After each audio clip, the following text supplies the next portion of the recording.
Setelah tudingan PKS ada cawe-cawe Jokowi untuk mendorong Kaisang di Pilkada, PAN menyebut parpol butuh Kaisang untuk menang. Lantas, jika ada cawe-cawe Jokowi di Pilkada kali ini, apa pengaruhnya bagi parpol dan peta politik di Pilkada Jakarta? Kami akan diskusikan bersama dengan para narasumber. Bergabung saat ini Wakil Sekjen PKB Saiful Huda, kemudian Wakil Sekjen PAN Saleh Daulay, dan Direktur Eksekutif Parameter Politik Indonesia Adi Prayitno. Assalamualaikum, selamat sore semuanya. Salam. Waalaikumsalam warahmatullahi wabarakatuh. Terima kasih seluruhnya sudah hadir dalam diskusi kami kali ini. Bang Saleh, saya mau ke Anda dulu. Kemarin Pak Muzani sempat bilang bahwa sudah ada pembahasan soal Kaisang antara Pak Jokowi dengan Partai K. Memang sedalam apa pembahasannya waktu itu, Bang? Ya, saya tidak mengikuti secara detail ya terkait kalaupun ada itu pembahasan. Yang setahu saya bahwa ada banyak calon alternatif yang disodorkan untuk Pilkada Jakarta. Jadi tentu salah satu diantaranya adalah Kaisang. Tetapi kan di luar Kaisang tuh gak banyak juga calon-calon yang lain. Jadi sekira pembicaraan terkait dengan calon gubernur di Jakarta ini masih sangat longgar sekali. Dan belum ada yang satupun di antara calon-calon tersebut yang sudah definitif, udah pasti akan bisa maju di dalam pilkada tersebut. Jadi karena itu saya kira kalaupun ada pembicaraan kemarin itu ya mungkin ya preliminary talk saja, jadi pembicaraan pendahuluan.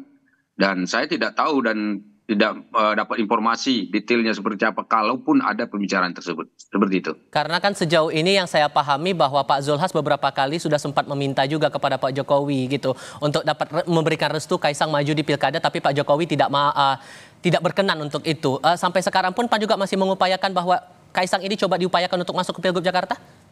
Jadi kalau Partai Amanat Nasional itu kan sebetulnya ingin melihat bagaimana agar pada Pilkada Jakarta ini kami memperoleh kandidat yang terbaik untuk didorongkan menjadi salah satu pasangan calon. Jadi kalaupun misalnya Bang Zul mendorong Kaisang itu tentu dengan pertimbangan-pertimbangan yang saya kira sangat penting ya, termasuk diantaranya representasi kalangan muda di Jakarta yang kita lihat dari Kaisang ini sebetulnya adalah representasi tersebut. Kemudian Kaisang ini sendiri sekarang adalah ketua umum partai politik yang saya kira suaranya juga lumayan dan cukup besar ya di Jakarta. Dan kemudian ada Koalisi Indonesia Maju yang juga bisa diajak berbicara untuk mencari peluang dan kemungkinan di mana nanti Kaisang ini dengan pasangan calonnya bisa diusung secara bersama-sama. Secara elektoral juga, secara elektabilitas juga dilihat demikian, Bang. Karena beberapa pandangan melihat bahwa elektabilitasnya Kaisang tidak terlalu signifikan juga sebetulnya dibandingkan tokoh yang lain. Ini kan saya katakan tadi ini pemilunya pilkadanya masih lama. Jadi ini sementara waktu yang dilakukan ini sebetulnya lebih tepat dikatakan adalah mencoba merumuskan simulasi-simulasi pasangan calon yang tepat. Jadi pasangan-pasangan calon ini mungkin ya salah satunya kan tadi Kaisang ini. Tapi kan Bang Zul itu dia tidak hanya menyebut nama Kaisang saja. Kalau kita periksa di track record di mana di jejak digitalnya itu. Bang Zul juga menyebut nama lain. Misalnya katakan seperti Ridwan Kamil. Nah, Ridwan Kamil di Jakarta saja. Gitu loh. Kemudian kan Golkar menyebut ya kembali ke Jawa Barat. Misalnya begitu kan itu ada dinamika itu. Jadi dinamika seperti ini ya wajar-wajar saja dan saya kira tidak ada yang salah gitu. Jadi karena itu kami tentu masih melakukan simulasi dalam artian mencari dan menjajaki pasangan-pasangan calon terbaik yang akan kita usung. Mas Adi, kalau Anda melihat polanya ini muncul nama Kaisang untuk diusulkan ke Pilgub DKI, apakah sama polanya dengan saat nama Gibran ini diusung atau diusulkan untuk maju ke Pilpres waktu lalu? Ya, saya kira memang tidak ada bantahan apapun. Ada pola yang persis sama sebenarnya soal kemungkinan Kaisang maju dalam Pilgub Jakarta. Terutama misalnya ketika ada putusan dari Mahkamah Agung di mana umur 30 tahun saat pelantikan itu kan sebenarnya mengarah kepada satu orang yang sangat potensial untuk maju dalam Pilgub. Karena kalau kita melihat per hari ini nyaris tak ada orang yang umurnya 30 tahun siap untuk maju dalam Pilgub ya, apalagi Pilgub yang selalu dianggap sebagai Pilgub rasa Pilpres seperti Jakarta. Nah yang kedua tentu karena ini variabel anaknya presiden, maka pasti pola-polanya seperti yang terjadi dalam Pilpres. Ada putusan MK, kemudian umur 40 tahun tidak cukup tapi syarat sebagai kepala daerah kemudian bisa maju. Ini kan sama polanya, Mas. Tapi secara prinsip sebenarnya publik sudah menganggap ini perkara biasa ya. Sesuatu yang sudah transparan dan gamblang. Mau maju oke, tidak maju pun juga oke. Tapi yang kemudian menjadi ramai itu karena persoalan Kaisang yang sangat potensial maju dalam Pilgub Jakarta. Kalau pembicaraan kawan-kawan media dalam berbagai diskusi kan soal kemungkinan Kaisang bisa mendampingi Ridwan Kamil. Makanya tidak mengherankan kita kalau kita melihat partai-partai pengusung dari Kim khususnya selalu mengatakan bahwa Ridwan Kamil sangat cocok dan pantas untuk maju dalam Pilgub. Meski pada saat yang bersamaan wakilnya itu dirahasiakan. Saya menebak sebenarnya bahwa sangat mungkin kalau Ridwan Kamil pada akhirnya yang maju dalam Pilgub Jakarta, maka wakilnya adalah Mas Kaisang. Apa yang kemudian membuat Mas Kaisang itu dibicarakan dalam Pilgub Jakarta? Ya tentu karena faktor anak presiden yang jauh lebih dominan dibanding yang lain. Kalau persoalan ketum partai dan elektabilitas, ya saya kira kader-kader partai yang lain jauh lebih banyak. Misalnya kader-kader PAN banyak, ada Mbak Zita Anjani, ada Eko Patrio yang saya kira memang pengalaman politiknya juga panjang, Oke. kaderisasi dan pengamalan politiknya juga mantap gitu ya. Di Gerindra kan banyak nama, ada misalnya Pak Riza Patria, mantan wakil gubernur ya, sekarang ketua DPD Gerindra Jakarta, ada Mbak Rahayu Saraswati, begitupun dengan Partai Demokrat, kan sudah muncul nama Johnson Sitindaun. Oke. Itu artinya apa? Nama Kaisang ini kemudian menjadi relevan diperbincangkan karena persoalan Mas Kaisang ini adalah anak presiden saat Oke. ini. Oke. Mas Huda, Anda juga sempat bereaksi waktu itu soal PKS yang langsung ambil sikap untuk memasangkan Mas Anies langsung dengan Pak Sohibul Hinan, dan Anda merasa bahwa itu sebagai upaya mengunci dalam tanda kutip. Apakah dengan begitu ada langkah yang diambil PKB kemudian untuk berubah haluan, tidak lagi mendukung Anies dan tampaknya berpeluang untuk mendukung tokoh yang lain begitu? Belum. Jadi itu hanya kritik kita aja terhadap teman-teman PKS bahwa ketika partai belum mendapat golden ticket, memang bagusnya hanya mengusung satu posisi, tidak langsung memborong dua posisi sekaligus. Itu yang pertama. Yang kedua, PKB memang masih mempertimbangkan dua nama. Ada nama Mas Anies dan ada nama Mbak Ida Fauzia. Kami sedang simulasikan terus terkait dua nama ini. Semoga dalam waktu pendek sudah bisa diputuskan. Kalau dari PKS juga menduga sudah ada cawe-cawe Jokowi untuk pilkada. Kalau dari PKB juga merasa ada hal demikian juga dan polanya dirasa sama dengan Pilpres waktu lalu? Enggak, kira-kira begini. Keputusan politik itu kan dominan dipengaruhi oleh dua hal sebenarnya. Kondisi objektif dan kondisi subjektif para pimpinan kita. Jadi Bang Soleh Daily misalnya menyebut nama Kaisang, saya kira itu kan bagian dari menjaga fatsun karena sudah membangun koalisi dengan Kim dan menjadi bagian dari koalisi itu, dan di dalamnya kan ada PSI. Jadi menurut saya sih itu hal yang biasa dan wajar. Tinggal saya kira publik saja menilainya seperti apa. Nah, terkait dengan spekulasi siapa yang mendukung siapa atau partai yang lebih pengen siapa, saya kira nanti di akhir aja, Mas. Nanti kira-kira menuju tanggal 27 Agustus pas mau pendaftaran akan kelihatan lebih detailnya seperti apa. Tadi kan Anda sudah bilang ada nama Mas Anies, ada nama Bu Ida. Nah, sejauh ini kecondongannya mengarah kemana dan bentuk komunikasi politik yang dilakukan PKB ke partai lain gimana? Kami terus bangun komunikasi dengan teman-teman PDI Perjuangan, komunikasi itu PKS, dengan teman-teman Nasdem juga komunikasi. Tapi semangatnya sekali lagi kita ingin Jakarta dapat pemimpin yang baik, Jakarta dapat pemimpin yang mengerti bagaimana supaya setelah atau pasca tidak menjadi ibu kota negara itu tetap eksis dan tetap menjadi tempat di mana semua warga Indonesia bisa bekerja dengan baik di Jakarta. Oke, tapi kalau hitungan per hari ini, kita paham bahwa kondisinya masih cair begitu. Dari partai juga melihat waktunya masih lama untuk proses pendaftaran Cagup-Cawagup. Tapi terhitung untuk hari ini, apakah ada peluang begitu bagi PKB akan berkoalisi dengan PKS dan PDI Perjuangan? Karena PDI juga menyatakan nama Anies masuk radar nih. Mas Huda? Sementara ini komunikasi kami dengan mereka.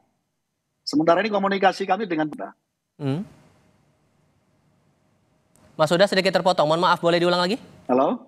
Ya, silakan. Yes. Sementara ini komunikasi kami dengan teman-teman PKS, Nasdem, dan teman-teman PDIP. Dengan Bang Saleh Daule kita belum. Udah. Oh udah, gimana tuh ceritanya? Coba dijelasin dulu. Bang Saleh silakan. Nggak, jadi begini.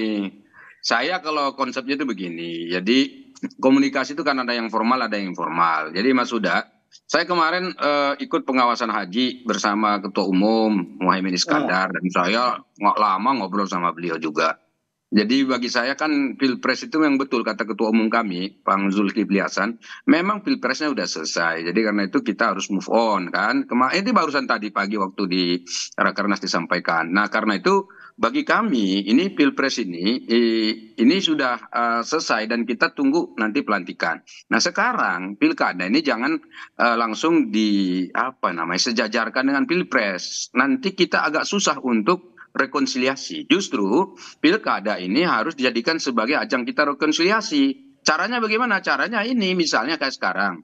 Ibu Ida mungkin mau didorong untuk maju. Itu coba kita simulasikan dulu dengan calonnya Kim gitu loh. Seperti apa? Masuk enggak gitu. Dan kemudian so far PKS, sejauh ini setelah komunikasi itu dengan Gus Imin ngerasinya gimana? Enggak, ini kan saya informal saja ya dengan Gus Imin ya. Dan ya agak lama lah namanya juga ketemu di sana ya. Tapi reaksinya dia mengatakan kan belum final. Jadi Cak Imin mengatakan ini belum juga gitu loh. Sama seperti yang dijawab oleh Mas Huda tadi. Jadi belum tadi artinya ini masih terbuka kemungkinan untuk katakan membuat simulasi-simulasi baru. Nah karena itu jangan sampai misalnya sekarang PKB langsung ambil jarak. Oh udahlah ini kan Kim di sana kita di sini. Itu yang kemarin Pilpres sudah selesai. Ke depan kita tatap lagi agenda baru kita yaitu agenda Pilkada. Ingat bayangin kalau seluruh agenda Pilkada di Indonesia itu dibuat berseberangan secara diametral gitu, bertatap-tatapan begitu, ya kan ini rekonsiliasinya nggak terjadi. Sementara kita tuh pingin masyarakat kita jangan terbelah. Jadi boleh misalnya di Pilpres kemarin mungkin kita berbeda, tapi di Pilkada kan tidak tertutup kemungkinan kita bersama. Sama seperti yang tadi PKS ambil dua kata Pak Mas Huda tadi. Udahlah gubernurnya mereka juga gitu, jadi wagubnya juga mereka. Ya kalau seperti itu kan berarti nggak masuk nih, kita buat simulasi baru. Coba tawarkan ke kita dulu barangnya. Cocok nggak gitu loh. Jadi jangan-jangan ini cocok gitu. Ini cara yang sangat efektif loh untuk kita membangun kebersamaan lagi ke depan. Karena gini, jangan sampai hanya karena urusan politik lalu kita nggak bisa komunikasi dengan baik. Iya kan, dalam pilkada-pilkada dan juga dalam urusan negara ini. Urusan kita banyak. Urusan kita ini banyak untuk ngurus masyarakat ini. Jadi temanya bukan hanya soal pemilihan, tetapi di balik soal pemilihan itu ada agenda besar yang harus kita kerjakan demi kepentingan masyarakat dan rakyat, begitu. Nah kalau Mas Adi ngelihatnya PKB peluangnya kemana nih? Kalau sudah ada komunikasi informal seperti itu, ada peluang nggak PKB buat bergabung ke Kim atau justru membuat poros yang lain atau ada peluang-peluang tertentu? Tapi jawabnya nanti ya Mas ya, jawabnya setelah jeda berikut ini, kita jeda sebentar. Melanjutkan pertanyaan saya tadi Mas Adi, jadi kalau melihat sudah ada komunikasi informal itu antara Gus Imin dengan PAN, peluangnya gimana PKB, apakah akan gabung ke Kim atau ada peluang lain? Mas Adi? Kita coba perbaiki komunikasi kami dengan Mas Adi Prayitno. Tapi sebelumnya kami ajak Anda dulu, para narasumber dan pemirsa Kompas TV, untuk melihat dulu pernyataan dari Sekretaris Jenderal PDI Perjuangan Hasto Kristianto yang baru-baru ini menyatakan proses cawe-cawe Jokowi di politik nasional maupun daerah sudah berlangsung lama dan disampaikan langsung oleh Jokowi sendiri. Kita coba disimak dulu. Siapa yang khawatir? Kalau seandainya Pak Jokowi akan... Jadi proses cawe-cawe kan sudah diikuti lama. Proses cawe-cawe di dalam Pilpres, dan itu yang menyampaikan Pak Jokowi sendiri, bukan orang lain. Nah sehingga di dalam menentukan pemimpin itu rakyatlah yang punya kedaulatan di dalam melakukan suatu cawe-cawe yang sesungguh-sungguhnya. Mas, tapi kalau Mas Kaisang maju di Pilkada Jakarta gimana nih Mas? Ya tanya PSI ya. Ke kami tanya tentang PDI Perjuangan. Menurut ya. Mas itu terlalu cepat nggak sih untuk Mas Kaisang Ya maju tanya di Pilkada? PSI ya. Saya coba cek dulu audio saya dengan Mas Adi Praitno. Mas Adi mendengar suara saya, Mas Adi? Mas Adi? Oke, kita coba perbaiki lagi. Bang Saleh, saya kasih giliran merespon dari pernyataan tadi. Cawe-cawe Jokowi katanya sudah berlangsung lama, kata Mas Hasto. Jadi dulu saya ingat betul ya, ketika Presiden Jokowi menyampaikan istilah cawe-cawe itu kan jadi muncul reaksi ya dari masyarakat dan juga para pembaca berita lah semacam itu. Ada dua makna waktu itu yang disampaikan lah.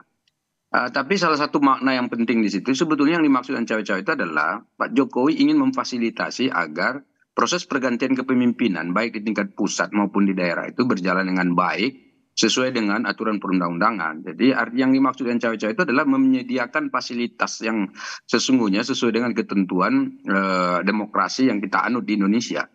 Jadi karena itu dari sisi ini maka tidak ada yang salah sebetulnya dari aspek ya cawe-cawe itu. Kemudian yang kedua, kita kan sudah melakukan pilpres nih ya udah kelihatan. Jadi yang dimaksud dengan cawe-cawe itu sendiri kan sudah dipersoalkan juga. Bahkan itu sampai ke Mahkamah Konstitusi juga kalau misalnya kita lihat ya. Walaupun tidak menggunakan istilah cawe-cawe, tapi oleh Mahkamah Konstitusi sampai hari ini saya kira Presiden Jokowi dianggap tidak katakanlah terlibat langsung untuk mencampuri dan juga katakanlah memenangkan salah satu kandidasi di dalam pilpres yang kemarin. Memang Pak Jokowi itu kan waktu dia menyatakan istilahnya ya, dia memfasilitasi ini, dia mengatakan dia kan sebagai warga negara juga punya hak politik. Sebagai warga negara punya hak politik dan punya istilahnya kecenderungan misalnya untuk berpihak. Dan itu sangat wajar gitu. Tetapi memang tidak boleh menggunakan fasilitas negara yang memang di mana fasilitas negara itu eksklusif, itu hanya untuk mengurus negara. Ya, di mana presiden kita adalah Presiden Jokowi. Tapi ada pandangan kritis karena ada pelibatan anak presiden yang ikut serta dalam agenda-agenda pemilu gitu, Bang. Kalau anak presiden yang ikut itu kan juga sebetulnya sah saja kan, buktinya dalam ketentuannya ada dan tidak ada satu aturan pun yang dilanggar, udah dicoba diuji di mana-mana saya kira, dan itu perdebatannya kan sudah ada dan capek misalnya kalau kita ulangi lagi perdebatan itu, tapi yang jelas itu sudah disahkan dan semua kita sudah menerima hasil itu. Jadi kalaupun misalnya anaknya ikut, itu bukan berarti di belakangnya dia cawe-cawe gitu ya. Sebetulnya kan tinggal mencari pembuktian-pembuktian saja soal terkait itu. Nah, ada dugaan mungkin saja karena Pak Jokowi ini mungkin popularitasnya masih sangat bagus, akseptabilitasnya tinggi dan seterusnya, dan itu bisa mempengaruhi misalnya seperti itu kepada akseptabilitas anaknya, itu bisa saja terjadi. Dan saya kira juga dalam sejarah politik dunia juga begitu. Biasanya kalau ayahnya terkenal, anak-anaknya di belakangnya ikut berpolitik kemudian juga ikut berpengaruh misalnya gitu, seperti keluarga Kennedy misalnya di Amerika sampai sekarang kan orang masih kenal nama itu dan keturunannya yang berpolitik juga dikenal misalnya gitu. Jadi sejarah-sejarah itu mungkin ada, apalagi ayahnya masih hidup sekarang ini, masih semasa begitu loh. Jadi mungkin ini yang tidak. Bang Saleh. Itulah maka silakan lanjutkan, Bang. Karena itu saya kira keterlibatan anaknya dalam kontestasi pilkada hari ini itu pun tidak bisa kita langgar karena kita tidak boleh larang. Kenapa? Kalau kita larang justru kita melanggar undang-undang. Oke. Ya kan itu hak dia. Baik, siap. Kalau hak dia berarti ya kita berikan kesempatan, sama dengan saya. Andai kata saya tidak dibolehkan untuk maju itu kan juga melanggar. Oke, sudah saya tangkap. Tahan dulu di situ, Bang. Saya harus kasih giliran ke Mas Adi karena tadi terpotong. Mas Adi sudah bisa mendengar suara saya ya? Ya, Mas. Oke, melanjutkan pertanyaan saya sebelumnya. Kalau sudah ada komunikasi informal antara PKB dengan PAN, ini ada kemungkinan nggak PKB bakal gabung ke KIM? Atau ada peluang lain sebetulnya? Kalau secara prinsip PKB itu akan berkoalisi dengan siapapun yang mau menerima kadernya untuk bisa maju dalam pilkada. Entah sebagai calon gubernur ataupun calon wakil gubernur. Kalau membaca chemistry politiknya, PKB ini kan tertarik sama Anies. agak sedikit deadlock potensialnya itu karena wakilnya dari PKS. Andai Anies dan Saiful Huda misalnya, atau Anies dengan Ida Fauzia, saya kira jadi nih barang, bikin happy itu PKB kan. Yang membuat rumit itu adalah karena PKB itu punya keinginan untuk memajukan kadernya sendiri. Oleh karena itu, kalau memang Anies itu tidak tertarik dengan kader dari PKB dan lebih memilih dari kader PKS, misalnya, bukan tidak mungkin PKB itu seperti yang disampaikan secara terbuka akan membentuk poros politik tersendiri dengan PDIP, apalagi misalnya PDIP dan PKB saling gayung bersambut bahwa kedua partai ini sudah bisa berkoalisi memajukan kader sendiri bukan hanya di Jakarta tapi juga di Jawa Timur. Ini kan menjadi tanda-tanda. Yang saya sebutkan adalah ya siapapun sebenarnya partai politik pasti kader terbaiknya itu punya keinginan dimajukan di Pilkada Jakarta. Saya membaca per hari ini kader PKB wajib hukumnya maju. Disitulah kemudian kalau memang Kim menawarkan ada kader PKB yang dilamar misalnya begitu, ya saya kira Bang Saiful Huda pun akan mengatakan ahlan wa sahlan, ini tawaran baik. Apalagi didukung oleh Kim, didukung oleh kekuatan politik, didukung oleh partai-partai yang terbukti memenangkan Prabowo dan Gibran di Jakarta. Intinya kalkulasinya untung dan rugi, Mas, yaitu sejauh mana kader PKB diterima oleh siapapun, disitulah keputusan politik itu akan berlabuh. Kalau gitu saya tanya ke Mas Huda, kalau begitu sampai namanya pun disebut peluangnya tuh, gimana ngerespon pernyataan dari Mas Adi tadi? Ya, untuk Jakarta memang kita hanya mensimulasikan 2 nama, Mbak Ida Fauzia sama Mas Anies Baswedan. Dan tentu tidak mudah ya, sebagaimana tidak mudah Bang Saleh Daule sampai hari ini belum putus juga apakah RK akan maju di DKI atau di Jawa Barat, sama dinamikanya sama. Nah karena itu sekali lagi ukurannya adalah ya kira-kira 3 minggu menuju pendaftaran 27 Agustus akan semakin terbuka polarisasi porosnya seperti apa dan posisi PKB ada di mana. Termasuk berkoalisi dengan Kim itu? Ya tadi saya sampaikan kebetulan secara resmi kami belum saja, jadi belum. Kalau sudah ada informal kan tadi berarti Bang Soleh sudah mendahului saya kira. Lebih menariknya gimana nih Mas Adi kalau Anda melihatnya ini untuk sosok cawagupnya sendiri, karena kan ini yang jadi pertanyaan juga kalau dari PKB bilangnya 2 nama yang akan dieksersis, nama Mas Anies dan Mbak Ida, itu nama lain untuk cawagup potensialnya gimana? Sebenarnya kalau soal partai-partai yang tertarik untuk berkoalisi dengan Anies, sebut saja misalnya PKB, ini kan soal siapa yang bisa mendampingi adalah titik uji apakah partai-partai itu akan solid ataupun tidak. Ketika PKB mengumumkan Anies sebagai calon gubernur pertama kali, terkesan memang ini keputusan politik yang menunjukkan betapa memang PKB itu melihat Anies rasional jika diusung maju di Jakarta, tentu soal potensial menang dalam kompetisi. Tapi ketika wakilnya itu seakan-akan dikunci oleh PKS, Sohibul Iman, PKB tentu bereaksi. Publik melihat karena memang PKB pun ada keinginan supaya salah satu kader terbaiknya untuk bisa maju, Mbak Ida Fauzia. Nah PDIP yang dulu misalnya juga dikaitkan soal kemungkinan ingin bergabung dengan Anies, tapi wakilnya dikunci oleh PKS, bangunlah mereka ini komunikasi dengan PKB tentang kemungkinan berkoalisi, bikin poros sendiri entah di Jakarta ataupun di Jawa Timur. Sorry, saya potong di situ. Kalau kemudian kemungkinannya PKB berkoalisi dengan PDI Perjuangan, cagup-cawagupnya siapa kira-kira pasang-pasangannya? Ya ada Mbak Ida Fauzia tadi yang disebutkan simulasinya, Anies pasti akan ditinggalkan. Biarkan Anies bersama PKS dan mungkin akan mencoba meyakinkan Nasdem supaya cukup kursinya sebagai pasangan calon gubernur dan wakil gubernur. PKB dan PDIP juga cukup sebagai poros politik sendiri. Ida Fauzia mungkin dengan Ahok, Ahok dengan Ida Fauzia, cocok ini barang. Baik. Ini akan menjadi koalisi semangka, ya kan? Koalisi antara Islam dan nasionalis, merah dan hijau. Nah tinggal di Kim.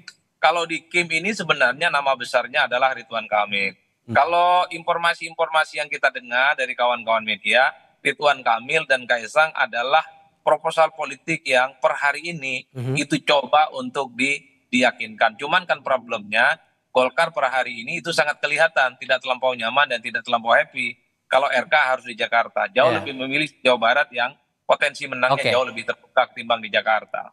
Semua masih cair.